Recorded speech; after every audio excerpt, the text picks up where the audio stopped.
देवरवा पापी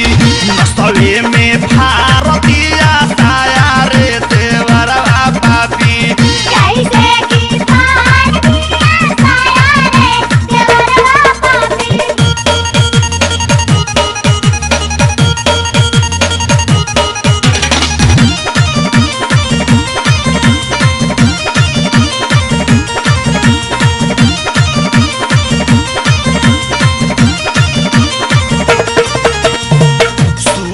जगहिया हमार हो गौए गील हो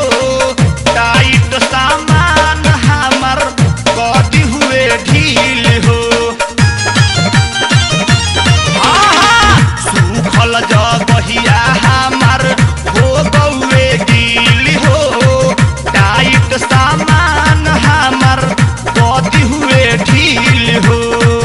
लगुए तू कैसन की ऐसन भाया रे देवरवा पापी लगुए तू कैसन की ऐसन भाया रे देवरवा पापी हो देवरवा पापी हाथों डाल चोली में कूद कूदाया रे देवरवा पापी नसवे में भारतीय साया रे देवरवा पापी कैसे की भारतीय साया रे देवरवा पापी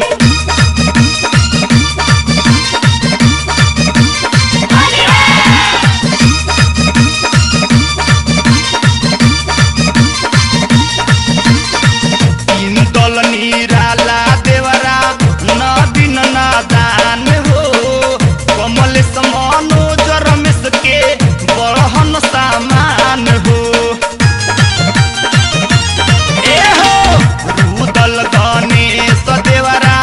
नदीन नादान हो चंदन हरिनाम दीपक के बड़हन सामान हो होलिया में हमारो देवरवा पापी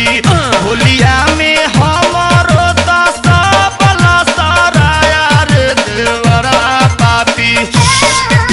देवरवा पापी हमारा से दर्द ना सहाया रे देवरवा पापी नसवे